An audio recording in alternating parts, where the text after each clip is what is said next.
Hi everyone. तो आज हम लोग देखेंगे 1793 का चार्टर एक्ट, यानी कि जो 1793 में जो चार्टर एक्ट बना था उसमें क्या क्या प्रावधान किए गए थे। ठीक है, तो कंपनी का जो चार्टर था वो 20 वर्षों के लिए बढ़ाया गया। चार्टर का मतलब मैं पहले भी बता चुकी हूँ कि चार्टर होता था कि जैसे कि जो ब्रिटिश ईस्ट इंडिया कंपनी थी उसको भारत में व्यापार करने के लिए जो ब्रिटिश सरकार थी वहां से एक आदेश लेना होता था कि हम वहां भारत में जाकर अपना व्यापार कर सकते थे। तो इसके लिए चार्टर दिया गया था उन लोगों को। तो जो चार्टर था उसको क्या किया गया, 20 वर्षों के लिए बढ़ा दिया गया, यानी कि 20 वर्ष और आप वहां पे व्यापार कर सकते हैं। ठीक है, अन्य गवर्नर जनरल को भी परिषद के सदस्यों के सलाह को नजरअंदाज करने का अधिकार दिया गया। मतलब कि जो 3 सदस्यीय जो ये बनाया गया था गवर्नर जनरल परिषद, उसमें यह बोला गया था कि जो गवर्नर जनरल होगा वो जो परिषद के जो अन्य सदस्य हैं उनकी बातों को नजरअंदाज कर सकते हैं। अगर उन्हें नहीं पसंद आया उनका सलाह तो नहीं मान सकते। ठीक है, उसके बाद एक और प्रावधान था कि बोर्ड ऑफ कंट्रोल के सदस्यों को भारतीय राजस्व से वेतन दिया जाएगा। यानी कि जो बोर्ड ऑफ कंट्रोल था, यानी कि जो मैं बताई हुई थी कि पहले था कि डायरेक्टर खुद ये बताएगा सरकार को कि वो क्या क्या काम कर रहे हैं, लेकिन उसके बाद क्या किया गया कि बोर्ड ऑफ कंट्रोल बनाया गया। यानी कि बोर्ड ऑफ कंट्रोल डायरेक्टर को बताएगी कि क्या कैसे करना है, मतलब यहाँ भारत में व्यापार या फिर ये शासन। ठीक है, तो उसका जो बोर्ड ऑफ कंट्रोल का जो गठन किया गया था उसके जो भी मेंबर्स थे उसको जो वेतन मिलता वो कहाँ से मिलेगा, और भारतीय राजस्व से वेतन दिया जाएगा। ये आगे किया गया, प्रावधान किया गया। ठीक है, 1793 तक आते आते है ना, जो ब्रिटिश लोग थे वो लोग अप्रत्यक्ष रूप से शासन करना, कहीं कहीं जगह प्रत्यक्ष रूप से शासन करना शुरू कर दिए थे। ठीक है, तो ये जो थे ये प्रमुख बोल सकते हैं प्रावधान थे, और भी प्रावधान थे लेकिन ये तीनों ज्यादा इंपॉर्टेंट है। ठीक है, तो चलते हैं अब हम लोग 1813 का चार्टर एक्ट पढ़ते हैं। ठीक है, इसमें क्या क्या प्रावधान किए गए थे। तो 1813 का जो चार्टर एक्ट था इसमें पहला प्रावधान था कि 20 वर्षों के लिए भारत में कंपनी का चार्टर बढ़ाया गया। पहले 20 वर्ष में जो 1793 तक पहले 20 वर्ष बढ़ाया गया। तो 20 वर्ष कब पूरा हुआ, 1813 में। ठीक है, जब 1813 में जब 20 वर्ष पूरा हो गया तो कहा गया कि 20 वर्षों के लिए और बढ़ाया जाता है जो कंपनी का चार्टर है। ठीक है, लेकिन इससे भारत में क्राउन के प्रभुत्व पर कोई फर्क नहीं पड़ेगा। पहली बार भारतीय प्रशासन के संदर्भ में क्राउन की स्थिति को स्पष्ट किया गया। मतलब क्राउन के प्रभुत्व पर कोई फर्क नहीं पड़ेगा, इसका ये मतलब हुआ कि ये जो ब्रिटिश सरकार है यानी कि जो क्राउन है वो कंपनी को बता रही है कि हम आपका चार्टर तो बढ़ा रहे हैं, लेकिन जो आप वहां पे भारत में जो शासन कर रहे हो उसमें उस पर जो है आपसे ज्यादा मेरा अधिकार है, मतलब मेरा प्रभुत्व ज्यादा है वहां पे। ठीक है, इसको स्पष्ट कर रही है वहां पे। ठीक है, दूसरा प्रावधान था कि कंपनी का व्यापारिक एकाधिकार समाप्त कर दिया गया। जो पहले था कि कंपनी का जो व्यापार पर जो होगा उसका एकाधिकार होगा। ठीक है, लेकिन इस एकाधिकार को समाप्त कर दिया गया। हालांकि इसके कुछ उपवाद भी थे। भारत से चाय का व्यापार एवं चीन से व्यापार, व्यापारिक एकाधिकार समाप्त तो कर दिया गया, लेकिन जो भारत से जो चाय का व्यापार हो रहा था और जो चीन से व्यापार हो रहा था उस पर अभी भी एकाधिकार बना हुआ था जो ब्रिटिश ईस्ट इंडिया कंपनी थी उसका। उसके बाद कंपनी के शेयर होल्डरों को लाभांश भारतीय राजस्व से दिया जाएगा।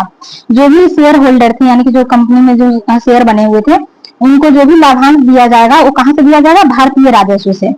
या ये हो गया कि मतलब हमारा ही सामान हमारे ही देश में आकर वो लोग बिजनेस कर रहे हैं और हमारा ही पैसा ले रहे हैं, और जो उन लोगों का जो वेतन है वो भी हम ही लोग पे थोप रहे हैं। ठीक है, ऐसा था। उसके बाद क्या है कि भारत में शिक्षा के विकास के लिए प्रति वर्ष 1 लाख रुपए खर्च ये प्रावधान किया गया। ठीक है, कि मतलब जो भारत में जो भी शिक्षा के विकास में होगा तो उन लोगों को थोड़ा सा शर्म वर्म आया होगा, तो इसलिए वो लोग क्या किए कि बस लिखने के लिए बोलिए कि 1 लाख रुपए तक का खर्च किया जाएगा शिक्षा पर। लेकिन इसका भी ना बहुत टाइम तक क्या किया गया, ये बस प्रावधान कॉपी में लिखकर छोड़ दिया गया, लेकिन इसका भी बहुत टाइम तक ये जो 1 लाख रुपया था इसे यूज किया ही नहीं गया। ठीक है, उसके बाद क्या किया गया, सरकार से अनुमति मिलने पर ईसाई मिशनरियां धर्म प्रचार कर सकती हैं।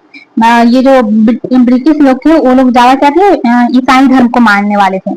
तो और धर्म की तो बात नहीं कही हुई, लेकिन ईसाई धर्म का बात कहा गया कि जो सरकार से अनुमति मिलने पर यानी कि जो ब्रिटिश सरकार है उससे अनुमति मिलने पर क्या होगा कि ईसाई मिशनरी जो है धर्म प्रचार कर सकती है, यानी कि ईसाई धर्म का धर्म प्रचार कर सकती है।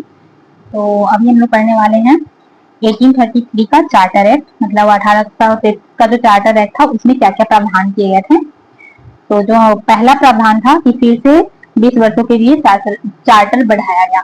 पहले क्या था, 1793 में 20 वर्षों के लिए चार्टर बढ़ाया गया था।